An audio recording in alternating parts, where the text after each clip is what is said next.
नागभीड तालुक्यातील किटाडी मेंढा परिसरातील हनुमान मंदिराजवळील जंगलात तेंदूपत्ता संकलनासाठी गेलेल्या महिलेचा वाघाच्या हल्ल्यात मृत्यू झाल्याची दुर्दैवी घटना मंगळवारी सकाळी घडली। इंदिरा उईके असे मृत महिलेचे नाव आहे। या घटनेमुळे परिसरात भीतीचे वातावरण निर्माण झाले आहे।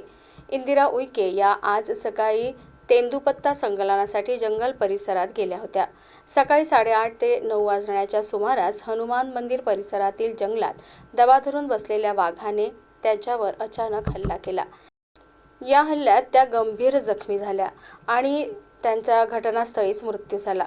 या घटनेची माहिती मिळताच वन विभागाचे अधिकारी आणि स्थानिक पोलीस घटनास्थळी दाखल झाले। पंचनामा करून मृतदेह शवविच्छेदनासाठी ग्रामीण रुग्णालयात पाठविण्यात आला।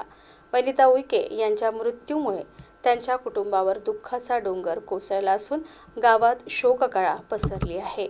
या घटनेमुळे जंगल परिसरात तेंदूपत्ता संकलनासाठी जाणाऱ्या मजुरांमध्ये प्रचंड भीतीचे वातावरण निर्माण झाले आहे। जंगलाशी रोज संघर्ष करत जीवन जगणाऱ्या मजुरांच्या वेदनादायी वास्तवाचे हे आणखी एक विदारक उदाहरण ठरले आहे। या घटनेनंतर वन विभागाने जंगल परिसरात सतर्कता वाढविण्याची तसेच तेंदूपत्ता संकलनासाठी जाणाऱ्या नागरिकांच्या सुरक्षेसाठी प्रभावी उपाययोजना करण्याची मागणी स्थानिक नागरिकांकडून होत आहे। वन विभागाकडून परिसरात शोध मोहीम राबविण्यात येत असून नागरिकांना जंगल परिसरात जाताना सतर्क राहण्याचे आवाहन करण्यात आले आहे।